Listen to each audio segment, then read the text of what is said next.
I don't get it. I have been a person that was renting a property, and I never in a million years would have dreamed of disliking my landlord simply because they were a landlord.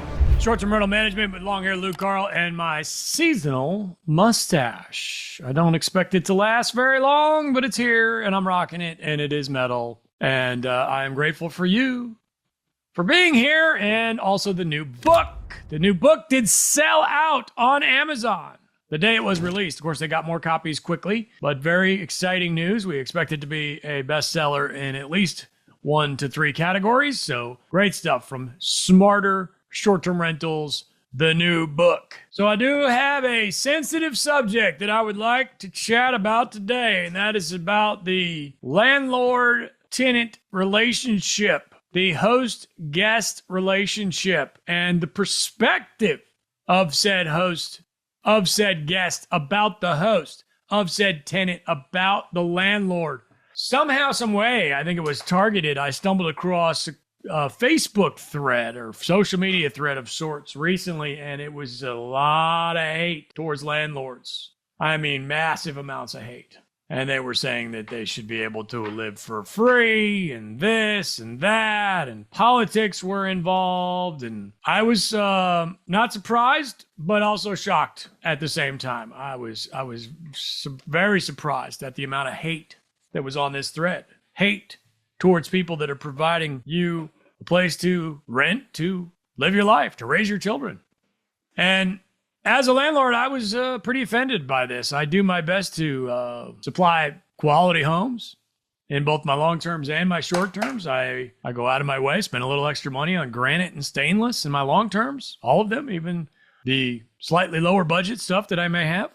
And I feel that I was I treated unfairly as a landlord by this Facebook thread. Now, I do understand that there are people out there that are just not going to understand what it takes to get to where you can buy a house to rent to somebody. That is probably a foreign concept to the people that were posting all this hate and negativity on said social media thread. And I will say that there are plenty of landlords out there that are not that great at it. Now, what does that even mean? Because in their eyes, if they're making $1 or $2, they're probably doing just fine. They're doing their job. But there are landlords out there that are probably a little bit dismissive of the actual human needs of their tenants, of their guests. And I'd like to think that that is not me. And I think we need to spread that love. I think that, first of all, the folks that were commenting on this Facebook thread, I was not interested in any way in commenting. Hundreds of comments ripping landlords to shreds. And these are not the kind of folks that you can change their mind as to think that, oh, I am a good landlord. I'm a good landlord. I provide great places to live. They thought it was all about the money. They think that these landlords are sitting in an ivory tower, laughing all the way to the bank with their money because they had misfortunes or whatever the case may be. Now, I just don't, I don't get it. I don't get it. I have been a person that was renting a property, and I never in a million years would have dreamed of disliking my landlord simply because they were a landlord. I actually, back in the day when I lived in an apartment for, 12 years, the same place. And I was friendly with the landlord. I used to love going and paying my rent. I'd pay it in person just to shoot the crap. I was friends with the son. He was about my age, and we used to hang out at the bar. And never once did I think to myself, oh, the evil landlord that's taking all of my hard-earned money, taking 30% of my monthly income in my early 20s. Never did I think that. So I'm a little shocked to hear that there are people, again, of course there are people out there that think this, but it is a little shocking at times to be reminded of such a thing. So a couple things we need to consider here. Number one, there are people out there that think like this, and we can't convince them otherwise. Number two, if you are one of these people, why don't you just get your act together and go buy your own damn house so you don't have to rent and blame your problems on other people? Hate to say it, but it's not cool. And I don't even want to, I considered reading some of the comments from this thread on the air here, and I just decided that was a terrible idea. We don't want to contribute to such small thinking. And it's kind of sad, to think that I've worked this hard to come this far in life to provide these properties for people to raise their kids and have vacations. And there is a contingent that likely silently hates my guts. Doesn't even know that I'm a human. I'm just a figurehead of evil to somebody like this. And it's a bit of a sad situation. So the reason I bring this up to you, the listener, is because you need to be part of the solution and not the problem. We have to take pride in our houses. And I will say that the vast majority of folks that are listening to short-term rental management, if anything, a lot of us are overdoing it on making our houses nice. And that's a good perspective to have because I think we lose sight of the fact that there are plenty of people out there running homes that are not as decent as ours. I would say the majority are running homes that are not as nice as ours. Again, I find myself more often than not preaching that maybe we don't need to be going overboard with all of this stuff in our rental, and then to hear these tenants complaining about their landlord and me to be on the complete opposite other end of that spectrum where I'm saying, you might not need a pickleball court. I'm a little sad. I'm saddened by this a little bit. It's like, but at the same time, you cannot convince one of these hate commenters that we're hardworking people and we earned it. It's all ivory tower. It's all silver spoons. I'm very proud of where I come from in the Midwest. And I'm going to tell you right now, I never had a silver spoon of any kind. And I didn't need it. Matter of fact, I had to go get a job to buy my first bicycle. I mean, I know that sounds ridiculous.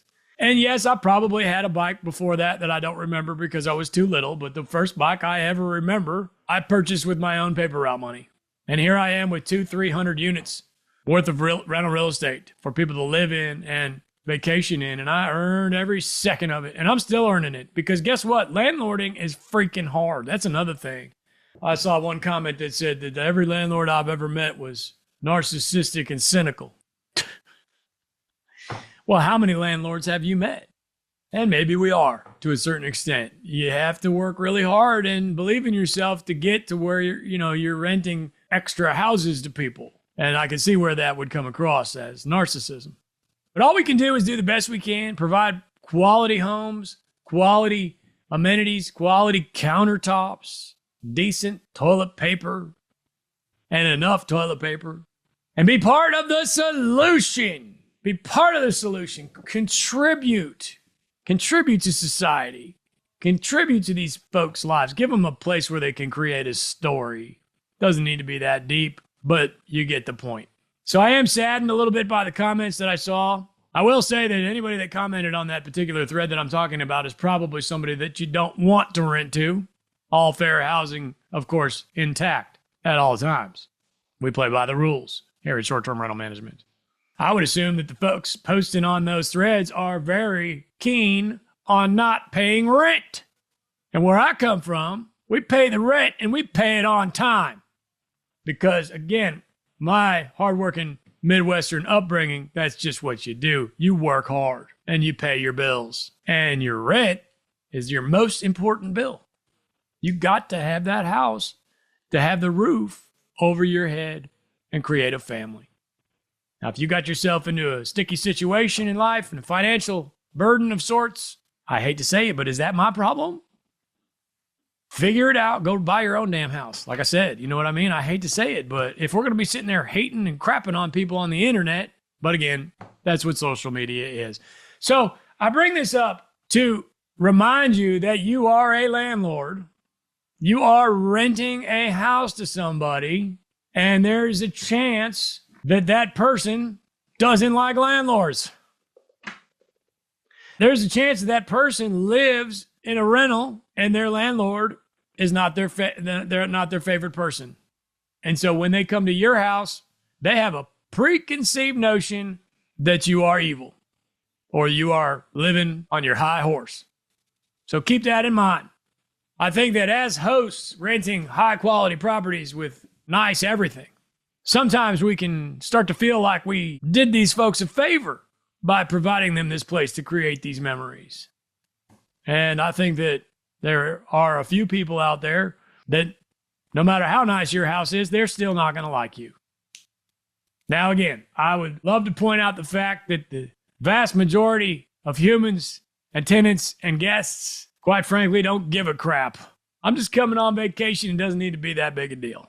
I would say that that's most of our guests. But at the end of the day, the most important thing is to be nice, be nice, be nice, give them what they need, kiss their rear end, be respectful, customer service and hospitality. All the time, number one, we love our guests. I love my tenants too. I'm saddened by the comments on that thread because I do care about each and every one of my tenants.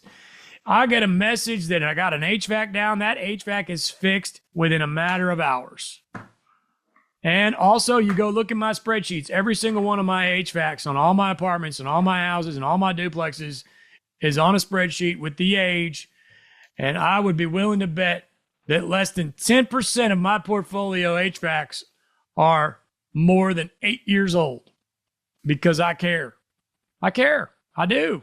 I'll be honest with you. There is an element there that I don't want to deal with a 14-year-old HVAC breaking down. So I tend to keep my stuff a little bit newer than the next guy. But again, that does translate into being a good landlord and running a good house. Long story short, long story long, with long hair Lou Carl. A little bit sad today to know that there are people out there that think like this. I'm also sad to think that there are landlords out there that deserve to be thought of like that. But I know that I am part of the solution. I'm providing awesome houses, and the universe is a better place because of the vibe and the good times that we are curating in our homes. So don't let the haters get you down, but be aware that they are out there. Long-haired Luke, cash flow Carl, the shaman of short-term, reminding you that guests will always be number one. Tenants will always be number one, even when they're wrong. Even when they're wrong, they are right, because the customer is always right. Okay? So, on behalf of the new book,